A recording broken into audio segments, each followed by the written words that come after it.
Hey there. I don't. Yeah. May not. This is streaming level, so don't Oh. say anything. All right. So no cuss words. Got it. Okay. There we go. Yeah. Hi. So I'm Zack. I think we got that already. And somewhere on my computer, I have a PowerPoint presentation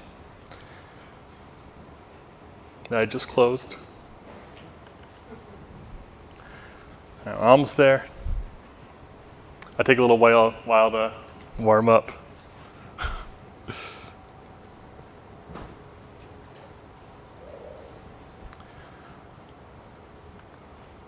Should never have told me that I was on camera. All right. Oh, there we go. Who here has heard of JAMstack? All right, awesome, very good. JAMstack is very far out of my wheelhouse. So I was kind of hesitant to really dive into it because I'm one of those full stack developers that everyone hates on because I'm really a back end developer who can get a few things done in the front end. So my stuff looks like junk, but I still claim to be a full stack, which is very offensive to some people. I still do it. But I've been very interested in investigating JAMstack because I heard from a lot of developers that it's been changing the way they think about the roles of front end and back end programming.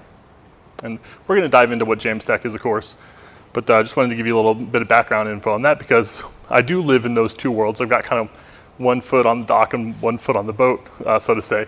So I'm very interested in that line between those two worlds. And what I heard from people who are doing and working with JAMstack is that it was changing how they thought of their roles and the roles of the technologies that played into their lives. So that's super interesting to me. So I'm going to hope .NET devs, other back-end devs, that you're going to come along with me and see if the grass is any greener over on the front-end side and think about what this might mean for you. And it's totally fine to be skeptical. I'm still skeptical about everything I'm going to say here. So if you got a question or you got something that you think is just not going to work, then just not all shout at once. Maybe don't throw tomatoes, but I don't know. Let me know how, somehow. We'll talk about it. So JAMstack is an awkward name. There's a guitar amp that actually just came out in the last year called JAMstack. So if you Google for JAMstack right now, there's a good chance you're going to see that. Yeah, it's pretty awkward. So I see ads for JAMstack amplifiers constantly. Thanks, Google, Facebook, Twitter. But the JAM in JAMstack stands for JavaScript, APIs, and markup. And when I say JavaScript, I mean client-side runs in the browser JavaScript. There may be other JavaScript involved, there may be C# involved, there may be all sorts of things, but the final product, your front-end website that you deliver, that is your JAMstack app, needs to only be browser, old-school, client-side JavaScript. When I say APIs, I'm talking about all the services that you interact with. Whether those are your services that do your custom businessy type things or the third-party services that you use, maybe, I don't know, Cosmos DB or a Mongo or Redis or whatever services that you may be using. Markup, the M, this is the one that makes me not like the name. It's just awkward. Does anyone know what markup means? Does anyone know what markdown means? All right, so markdown's okay, but when they say markup, I think they were really trying to make the word cool. They were trying for that JAMstack. But what they really mean is just separating the content of your site from the design. So templating. So nothing really new here, which is why when I first started looking into this and when I first started talking to people, I got this face a lot. People wondering why I'm interested in this at all because it just kind of sounds like I described websites to you, right? So if anything, it sounds like a trip back like 20 years, not even 5 years, 20 years. But so bear with me a little bit, and I'm going to tell you a little bit about the advantages and the best practices that are involved. So I mentioned the JAM, but the word stack is also in there and equally as awkward as the JAM. So normally when someone talks about stack, like the Microsoft stack, like we know what that means. It's a suite of Microsoft products that operate together and they each do their own little part, and then the whole picture is kind of filled out by this combination of technologies that each has their own specialty. So like you may have heard of Mean Stack or Lamp Stack, Wamp Stack. There's a ton of them. PAMP. I don't know. I made that one up. Pamp.dev. So anyway, when I talk about JAMstack, I do not have any prescribed notions of what makes up those pieces. It's an awkward name, but it sounds cool, right? Especially Zack JAMstack. So that's why I'm really hoping this term is going to stick around. But honestly, I don't know if people are going to be talking about JAMstack 5 years from now. I know last year there was one JAMstack conference, and this year there's 3. I know last year there were 0 JAMstack podcasts, and now there's 1. So, I mean, it looks like it's going up to me, but we know how this stuff goes, sometimes fizzles. But whether or not that term sticks around, I do think that the lessons and the best practices and the things that are doing and the benefits that we get out of it are very real, and a lot of them are going to stick around, just maybe in different forms or maybe in this form. Don't really worry about reading that stuff too much. Those are kind of the details of how this stuff is put together. Because really, it boils down to 2 big things. You want a decoupled front end, which is a deployable unit for your front end that's separate from the back. And when you have that, you can make use of build time rendering. So when I talk about build time rendering, give a little overview of different kinds of rendering. When I talk about like write time rendering, I mean like you're typing p tag, hello world.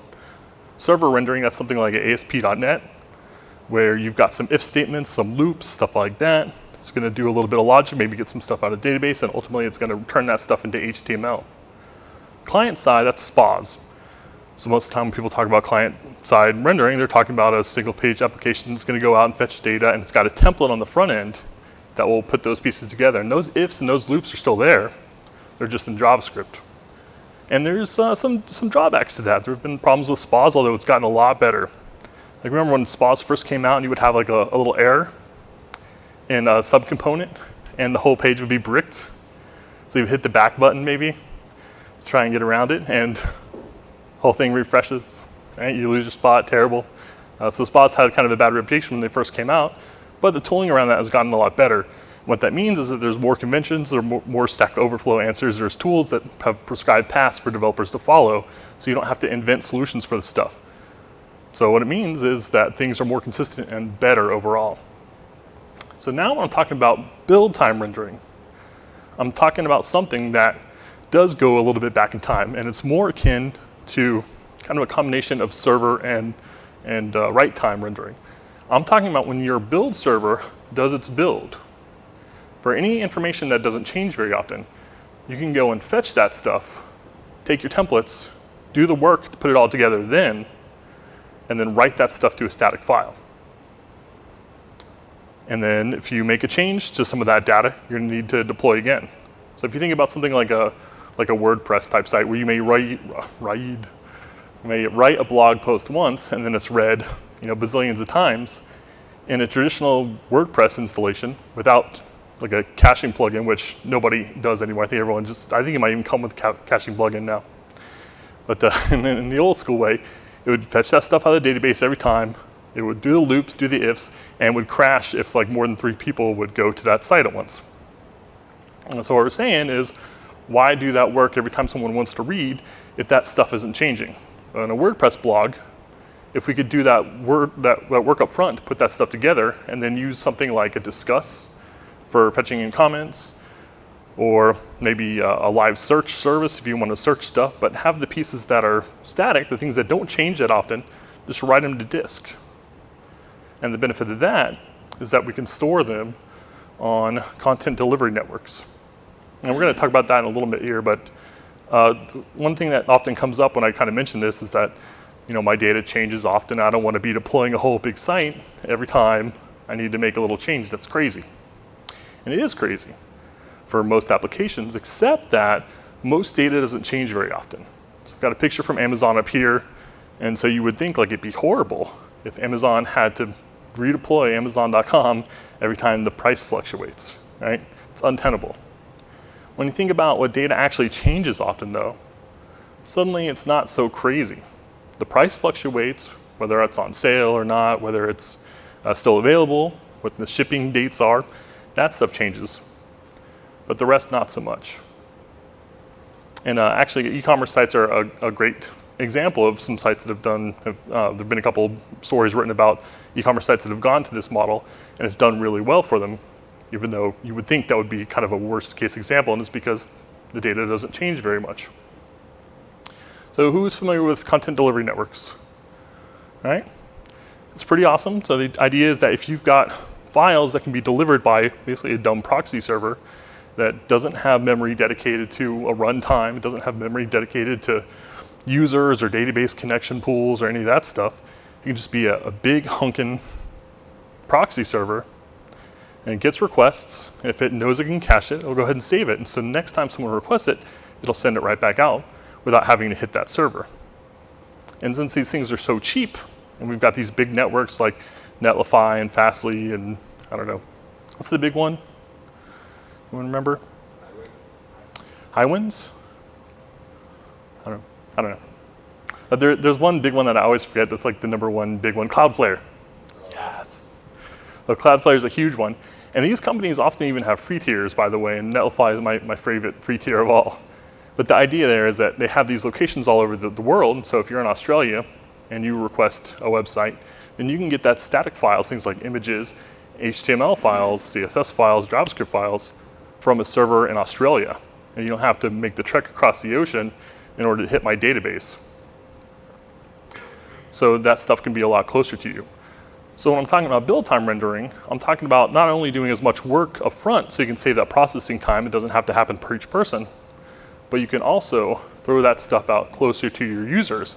And then if your data center in Virginia goes down and your stuff in Australia is still good, then you've got a degraded experience. Maybe they can't check out, but maybe there's various pieces that they can still do. And this fits really nice with like microservices. So say you can add to cart, but you can't check out because one service is down, but the other isn't. That's the benefits of decoupling.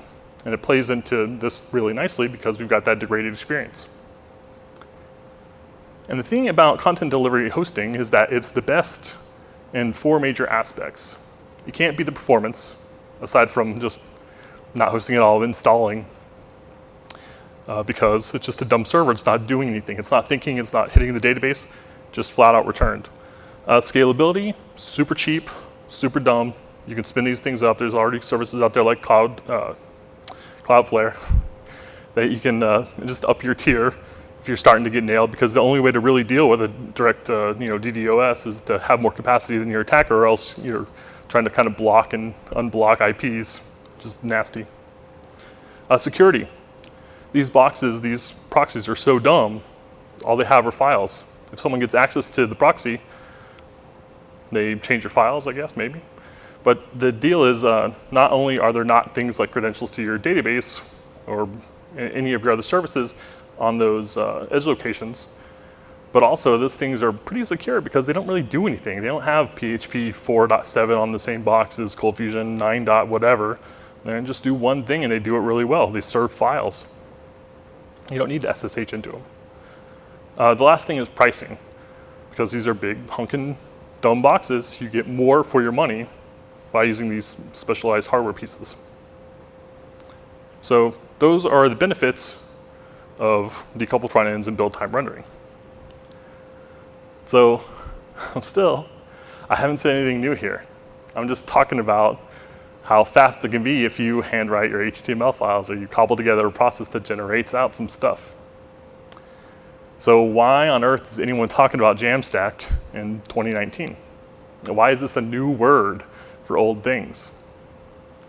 And the deal is that we've reached kind of a critical mass where we've got managed services like Netlify and GitHub and Let's Encrypt and Contently, Cloudflare, all these services that have kind of commoditized pieces of the back end and pieces of the puzzle that we used to have to account for. So these things have gotten better, they've gotten cheaper, they've become part of our infrastructures already. And the other piece of the puzzle is the great tooling. So things like React, Vue, Angular, and also some certain static site generators like Hugo and Gatsby that are gaining popularity have just gotten to the point where you can hit that list of best practices I showed without even thinking about it. Anyone here familiar with progressive web apps? So they're websites that you can install on your phone.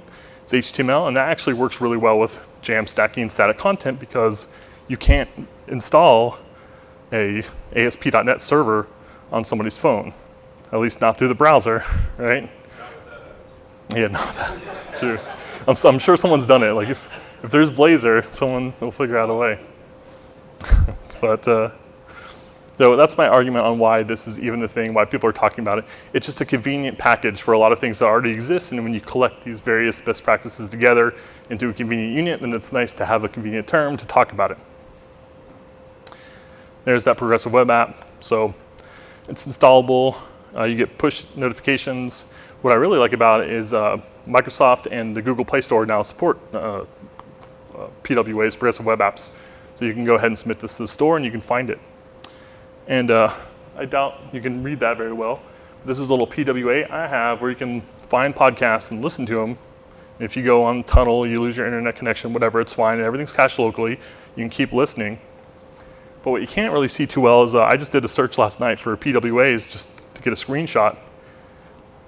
And 3 of the 4 most recent podcasts about PWAs talk about Microsoft. They've got Microsoft employees talking about and pushing progressive web apps. So interesting. And it's interesting to me because it's not compatible with some other tools. Blazor, fine, awesome. Razor Pages, it's not going to fly. You have to have something that you can install that's going to be able to be read by a local browser with no internet connection. So I'm going to show you a little snapshot here of some of the modern tools that I really like. And I mentioned there's no prescribed way. There's no download this. You shouldn't see a GitHub repository for like JAMstack, run this, install that. It's not like that. It's more about that collection of best practices and getting to that decoupled front end and that content delivery network. Now, here are the tools I'm using. Big G is Gatsby. Everyone, have you heard of Gatsby a little bit? Not a lot? Kind of low? All right, so that's as low as I go these days. So Gatsby comes up a lot in the React crowds. There's like Gatsby and Next, and that's kind of like the big argument over who's going to win. Next is pushing server-side rendering in Node and JavaScript and React, and Gatsby is pushing static sites. I don't know who's going to win, but I know I'm investing my dev dollars in JAMstacky type things and static site generators, and I've come to that conclusion by looking into this stuff. I'm going to show you why here in a sec. Other things I'm going to mention quickly is React has got that logo. What about GraphQL? We're up on GraphQL, kind of. So GraphQL just provides a convenient querying interface, and it runs as a service. So you might be a little surprised to see me talking about GraphQL in a talk about static websites. That's because Gatsby spins this GraphQL endpoint up for you, the service up for you at development time. So you can query it. So if you got a database, you got a search engine backing that GraphQL, then you're going to query it live while you're working. And then at build time, when your build server runs that, it's going to hit that database, hit that search engine, hit those files, and then it's going to disappear at deploy time. It's going to fetch everything that it needs to do that rendering and to have those things rendered at build time. So when you deploy it, it's just static files that can easily be cached on those endpoints. And below that, we got Netlify. Netlify is amazing. If you've got a static site to put up, their integration with GitHub, Let's Encrypt is crazy. It's basically just checkboxes. You can deploy a site and hook up the domain in 2 seconds. It's all free. Even authentication. They've got some upsells on there. So if you need like 1,000 users or something, you could probably pay like $9 a month or something stupid to have that. And these are all things that used to be, $20, $30 hosting minimums. So it's perfect for side projects. And the locks just Let's Encrypt. Lets me get that S for free, which also used to be a pain in the butt. Even if you had a static website, if you wanted HTTPS, you had to go get a server, install a certificate, pay it, forget to pay it next year, and so the client calls you and the site goes down. They lose the lock symbol. So I'm going to show you some of my little experiments. Maybe. One of these days. All right. I'm trying to switch to dark theme, but I hate it.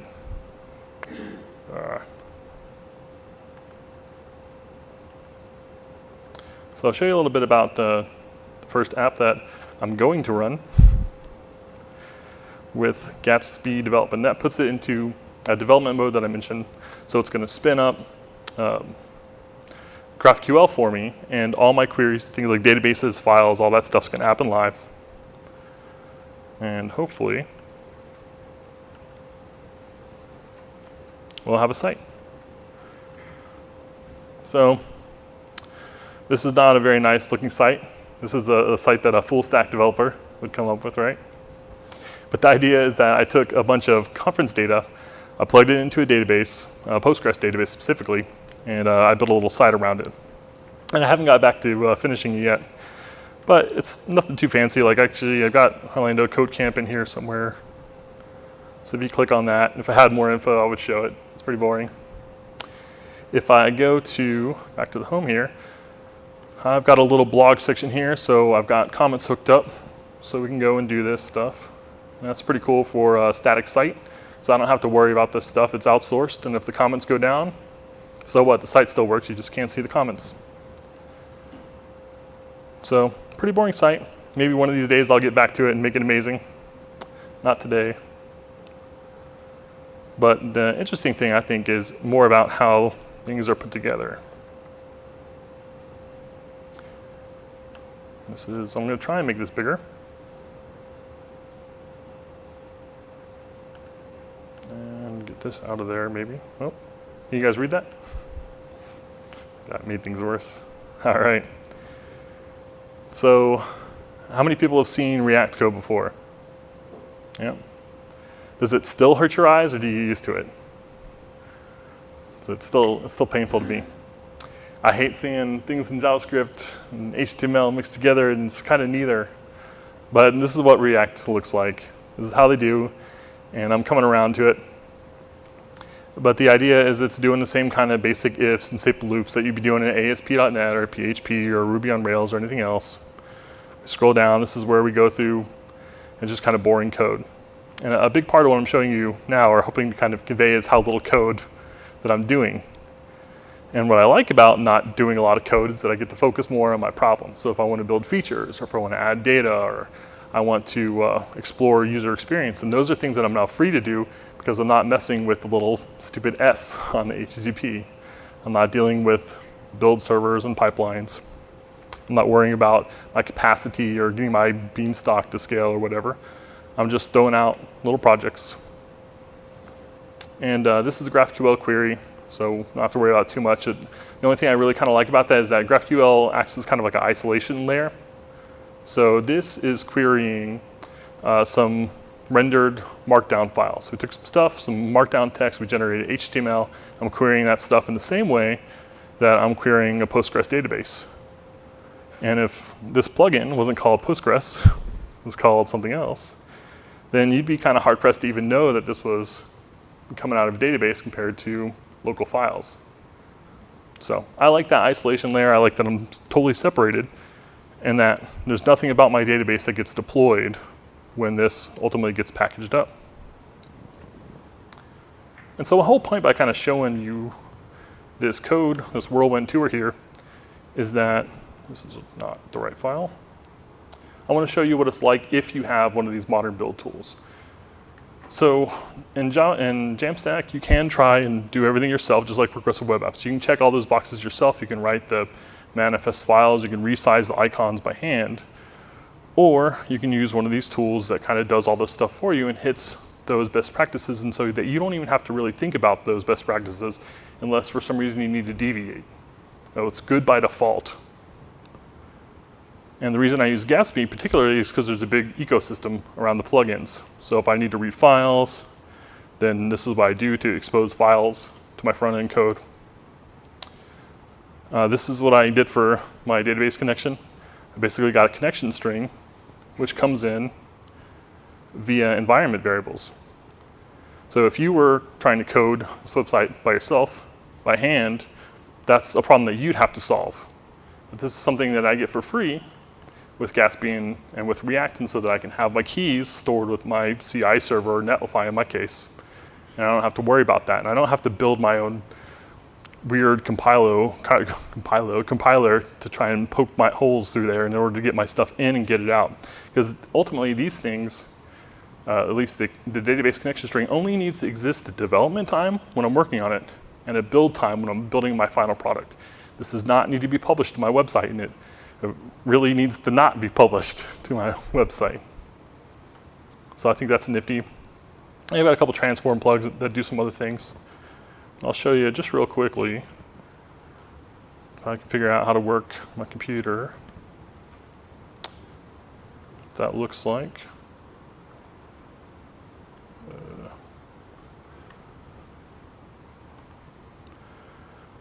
So that just queried my database live. It's pretty nice. I can get to other things as well, like my file system.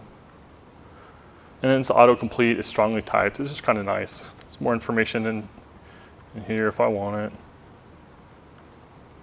So I need to get the absolute paths or whatnot. Gatsby also does some cool stuff around images. I'll show you real quick. But just my point is, it's nice to have this kind of graphical tool running when I'm in development mode. And it's definitely not the sort of thing I want exposed, especially if you can access the database, because if my database goes down, I don't want my site to go down. So I'm going to show you what it's like to build this site, and we'll look at the output files. And then we'll get back to things. If I can remember how to get my terminal up. So I work during the day on Windows, and at night, I work on my Mac. And it's a pain. Yeah. I remote into things. And so this is Gatsby going and doing its thing. You don't have to worry about the individual words. It's basically saying it's going out, it's running through my entire site, everything it knows about, because it controls the routing, it controls the links. So it knows every single query that needs to run from that database, what to fetch. Well, this is a trivial site. But what I like about this trivial site is I was able to do in a weekend, throw it up. And I can go to talk to people that run conferences and people like that promote conferences and try to get people to buy conference tickets and say, is this something that you're interested in? And so if they say no, that's fine. I can work on it some other weekend when I have time, 2 years from now or 3 years from now. In the meantime, maybe someone finds it. I don't have to decide now when it's time to kill my side projects, because it's free. It costs $0 to run this. And if that day never happens, that's fine. Just more litter on the internet. So our build is done. If we go look at the files that were generated in the static folder, you'll see it kind of looks like a big hash table. So it does some kind of nifty things in order to kind of divide this stuff out. And this is not very readable. I guess it doesn't need to be. So there's the data about my conferences. And this is also the data that's needed to actually build this page. So if we went to this page in the website, then this is the data that's needed to fill that in. I mean, maybe you're wondering about SEO right now, because what does that mean if I've got a spa, right? It's a problem that spas have traditionally had, and I haven't solved it. I've just moved it. Well, if we go down a little bit in this horrible folder full of numbers, lots of numbers, then maybe even more down. Somewhere in here there's a folder called something like, you know what? Let's do this old-fashioned way. Does that work? No. Guess what I just did? Oh, phew. I thought that I shut down. All right, well, I may have, because things aren't really working very well now. But if I can find the right folder in here,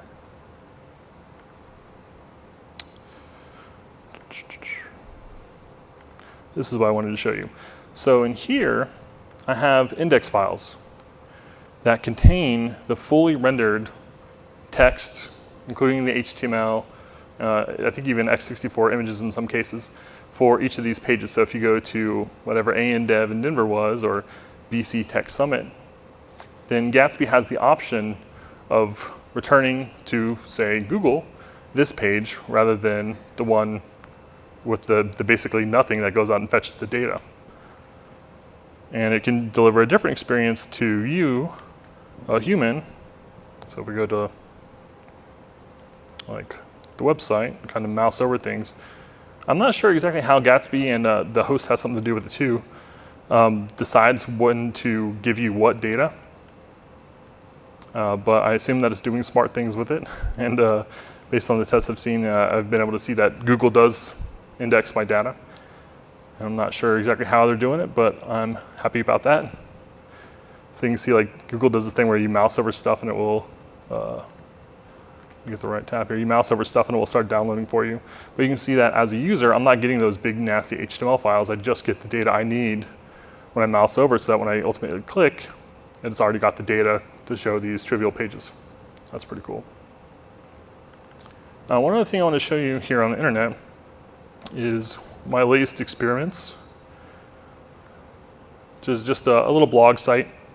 We're doing some content and nothing too fancy. I got some images, and I don't know if you can see that kind of blur effect, it's kind of nice, but Gatsby does some nice stuff for me out of the box with no configuration with one of its plugins, where it will take all my images and generate a low res version, load that while it figures out what size image it needs to grab, and then we'll grab the most appropriate image that's already been rendered at build time, throw it in there for me.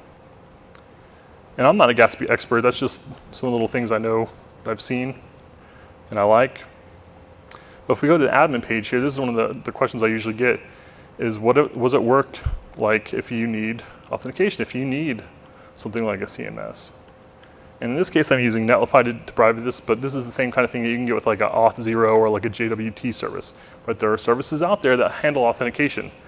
I don't need to own that. I can outsource that. That's one of those little tiny commoditized pieces that have come around in the last 5 years that have taken pieces away from my beloved backend, but ultimately made it easier for me to do things without having to worry about it. So I can just focus on the things that I'm trying to solve, my problem domain.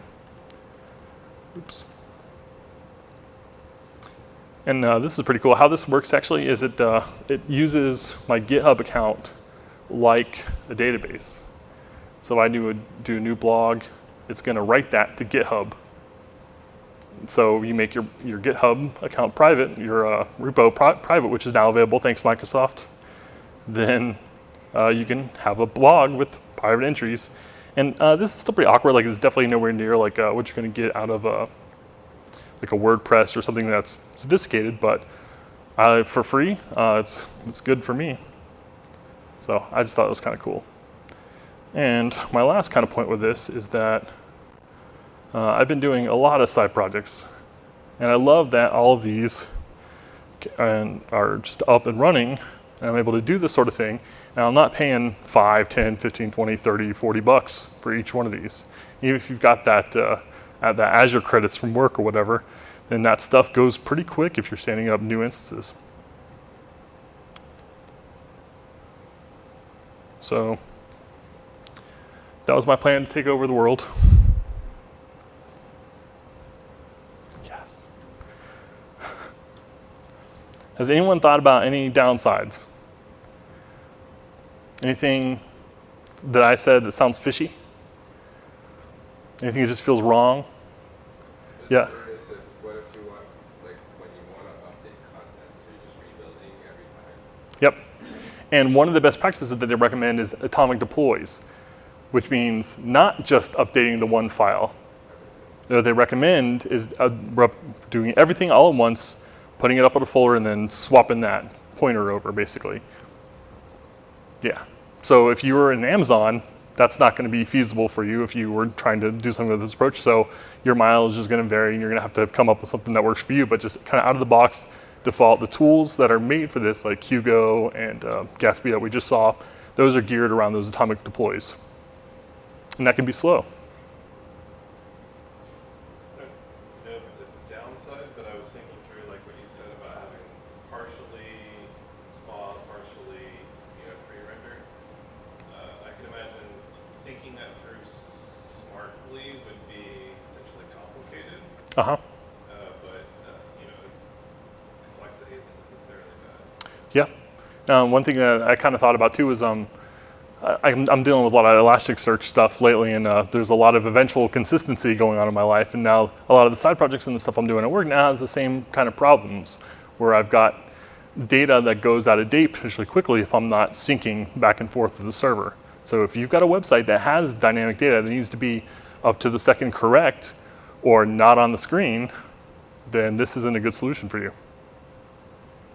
I'm still trying to figure out where the line is between, obviously it's statically compiled.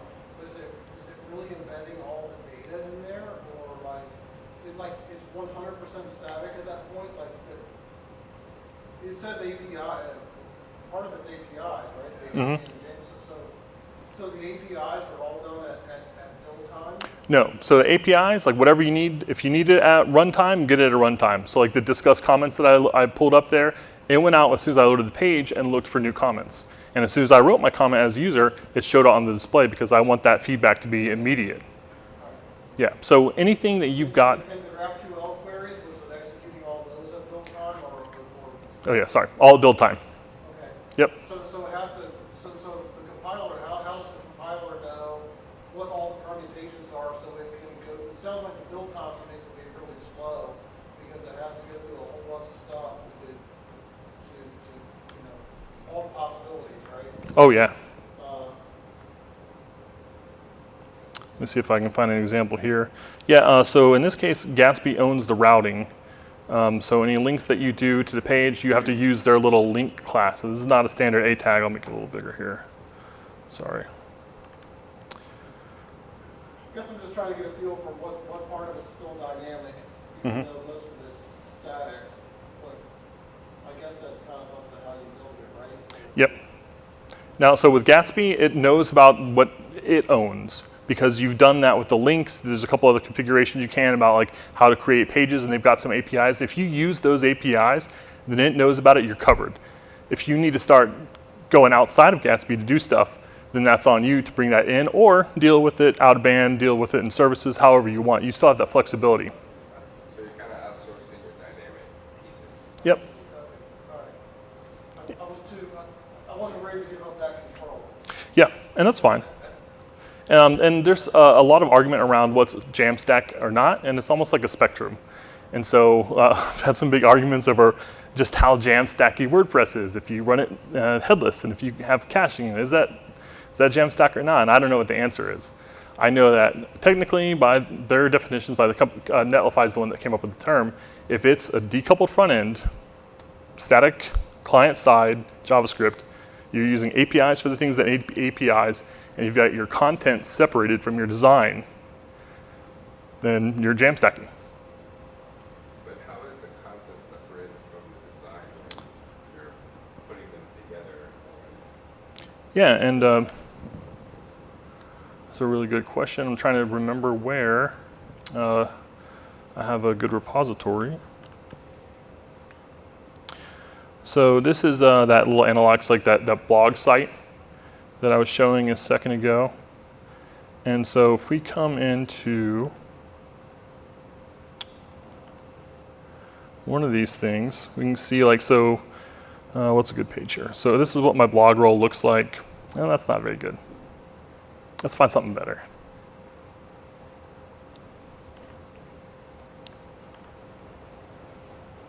So that's not very good. All right, sorry, going off script here.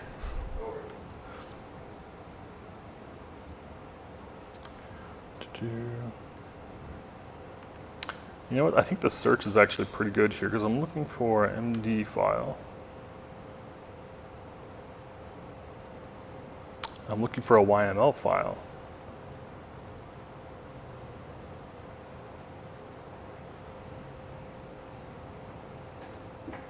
No. All right. I'm just going to open it up in what I'm familiar with. So Gatsby's built on top of GraphQL. That's you probably said that, and I missed that part. Yep. On top of it, or is it a plugin? So it's bundled with it. Yep. There's no Gatsby without GraphQL. It's fundamental to how it's put together.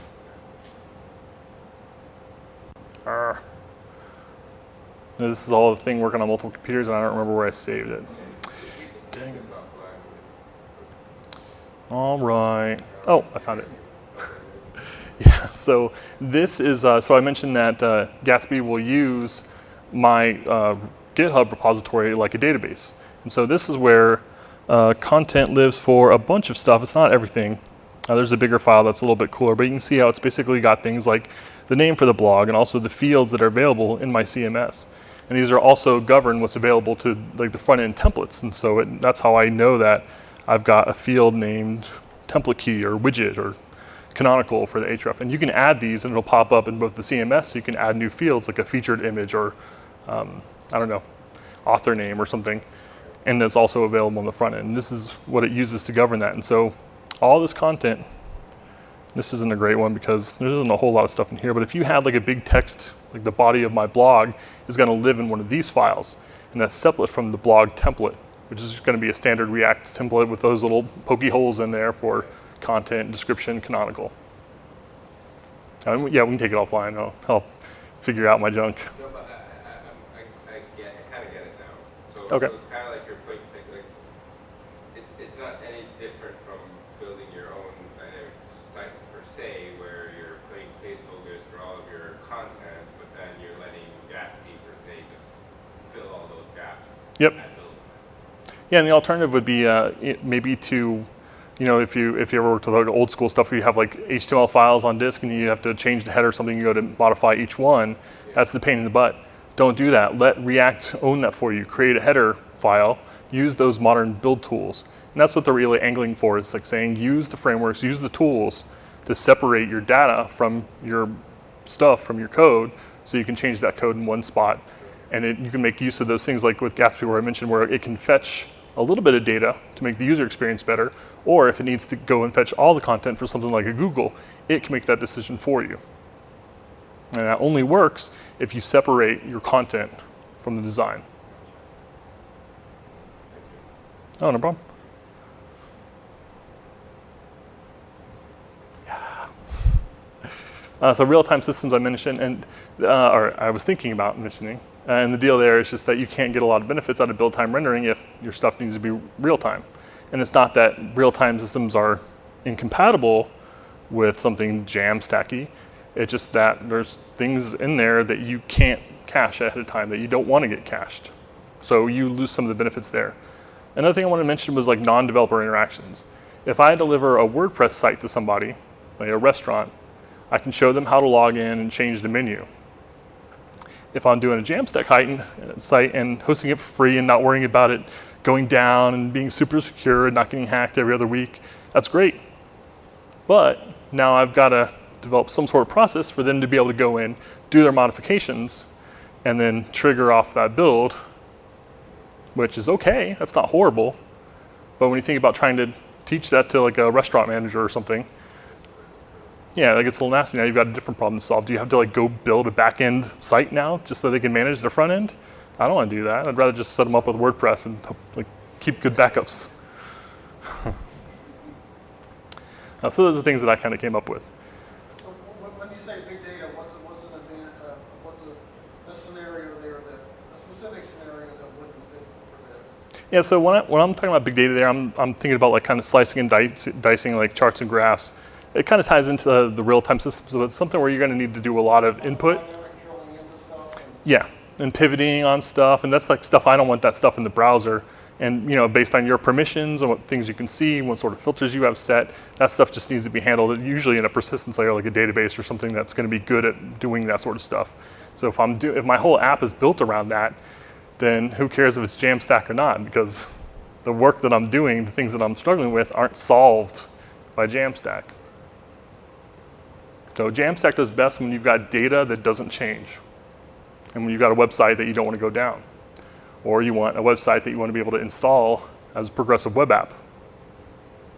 Those are like the three big use cases that I'm using it for. And those are the three use cases that I'm generally after as a serial side projectist.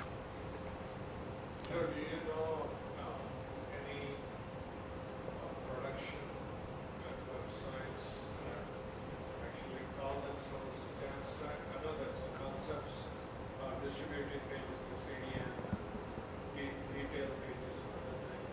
very widespread various implementations.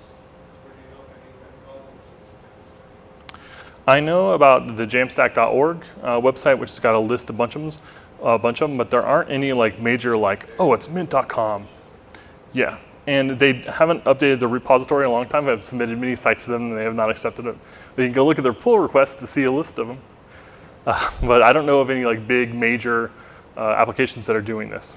Not yet anyway. I know like I think West Boston, Scott Talinsky, they both do a lot of stuff that are kind of JAMstacky with their course websites and their personal websites. I don't know where they are on that scale.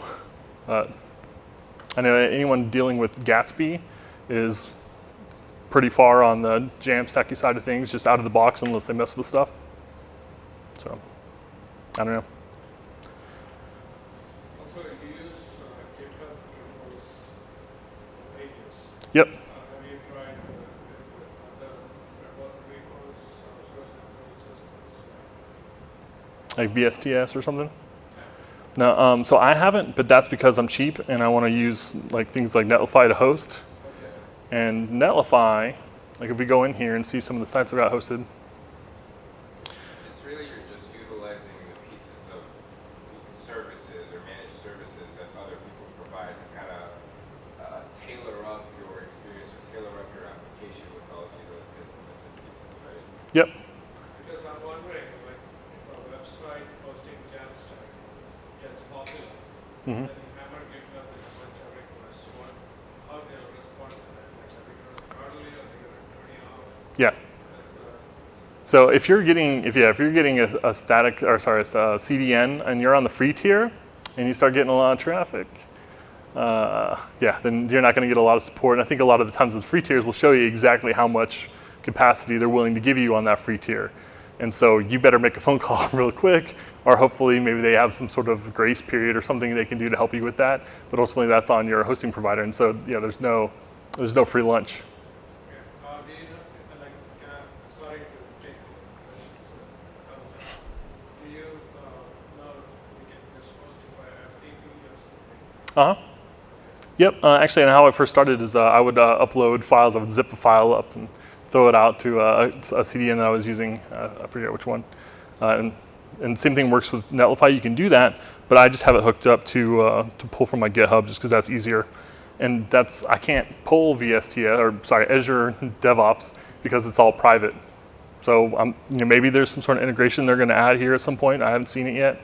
But I mean, this is pretty much all I need to do and say like, hey, I think you can pick the branch and you can do some other kind of fancy stuff. And there's a lot of options here, but ultimately this is very much tailored towards one thing.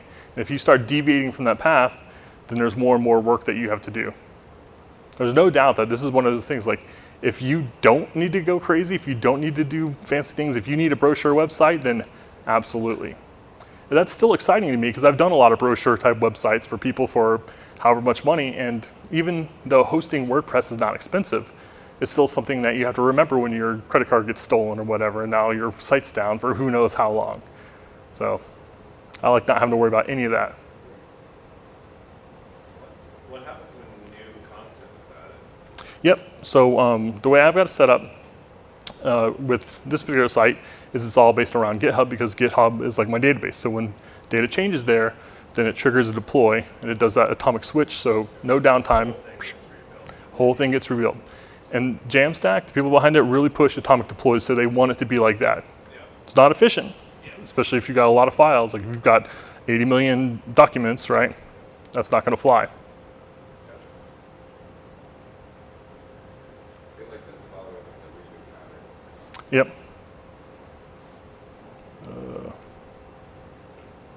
Oh, it's still up, hey. Anyone know how to work a Mac?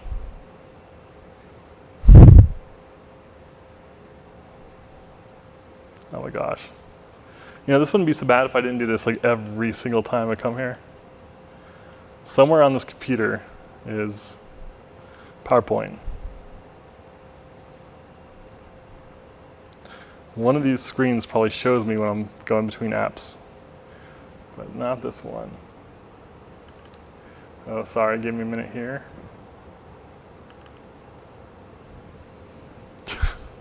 All right, so We're just going to start over.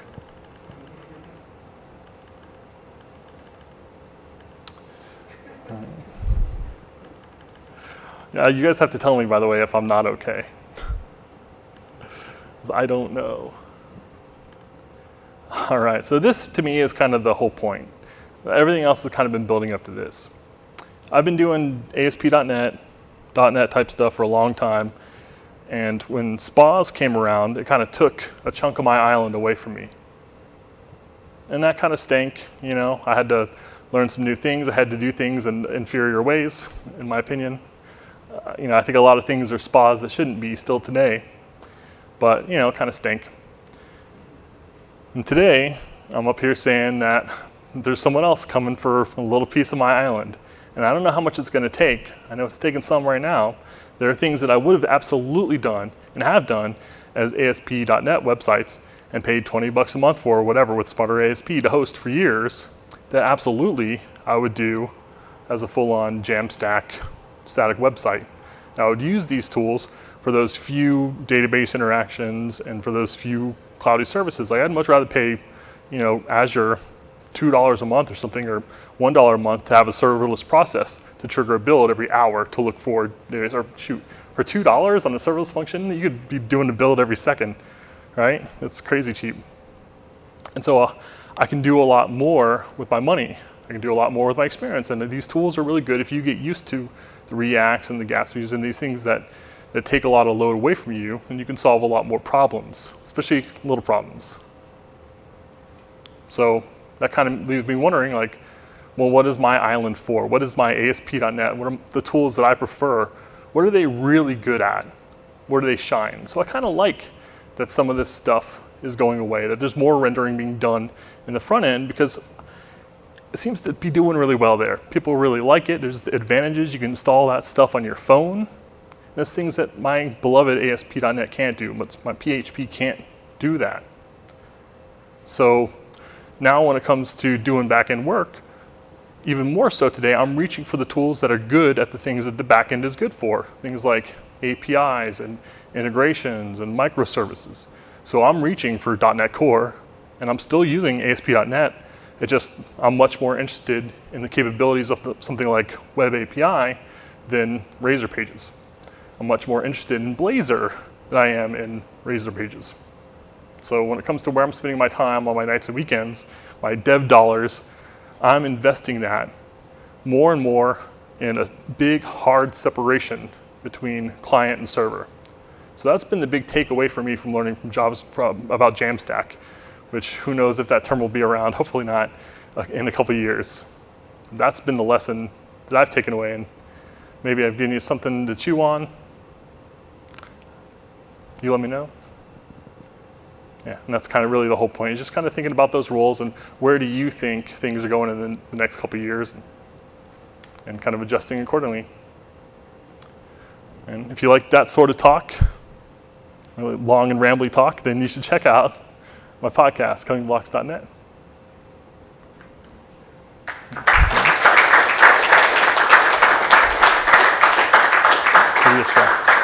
Any other questions? Yeah. You can see the sun's like right at eye level now. So, getting started, and that's how I want to build something. Yes, there is an amazing tool for that called staticgen.com, where you can look for a tool, if you're just starting out, that is going to be with the licenses and the technologies that you prefer. So like for this group, I might look for the C# recommendations, and they've got one here, DocFX. Anyone ever use DocFX? No, I've never heard of it. So this is apparently a C# one that is maybe kind of new, maybe kind of small. It seems to have a lot of stars, but that's designed for C#. And I hope you all realize that there's a nice opportunity here for you to make a great JAMstack C# application, because there isn't one, or there is only one. Hugo and Gatsby are the big ones that I hear about.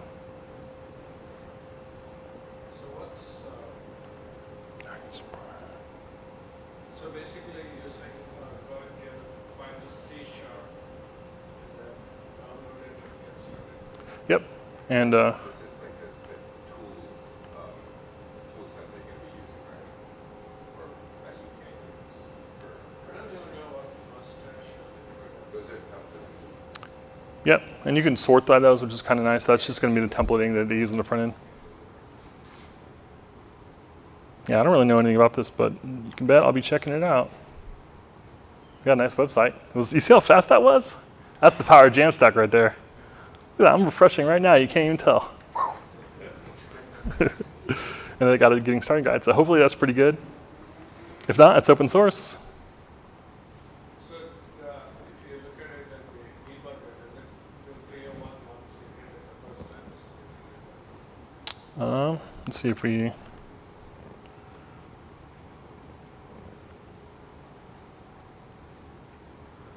So this would be a fresh hit, no cache. So I should see everything coming in, no 300s. So I'm seeing a bunch of 200s. So now if I refresh, I don't know if incognito is going to behave different actually now I think about it. Yeah, so that got all 200s. Let's try it over here. Let's go back to the home page. Oh, this is on github.io, so this is definitely static. That's also a great way to oops, so we got 200s. So github.io is a great way to host sites, but I think they limit you now to like 1 per account or something. So we got 200s. If I refresh again, it's not going to work because there's a little setting in here where you can turn off disable cache whenever the console's open. So if I refresh again, then we still got 200s. I don't know how. But hopefully it would be cached by the browser. That's a bit of a bummer. Yeah. All right. Everyone, you guys look so sad. Yeah.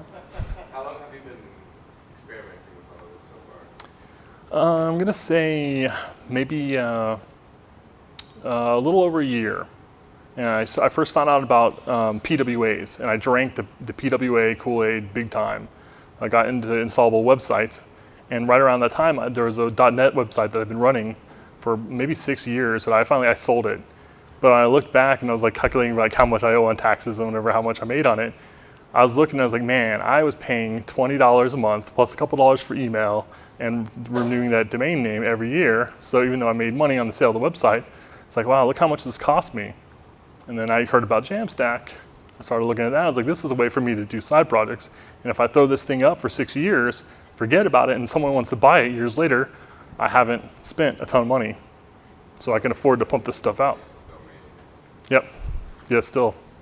And some of them are expensive, man, like .io, $70. No, we don't want to talk about how many domain names I buy.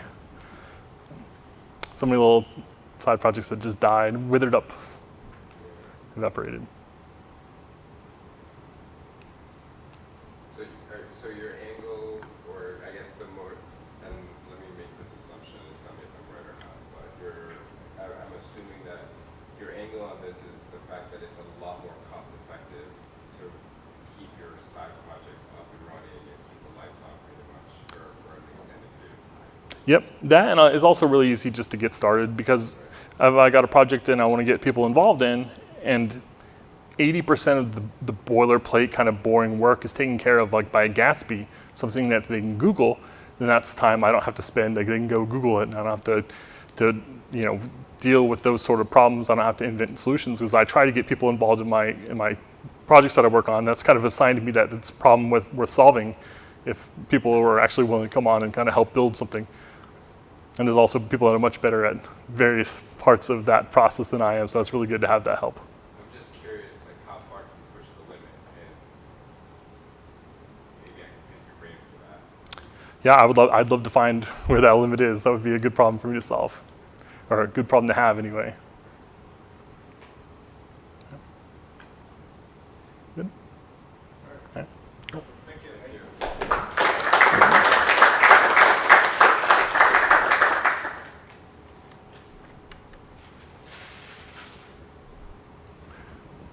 We should take this thing off before I go to the bathroom. That's a good idea. I've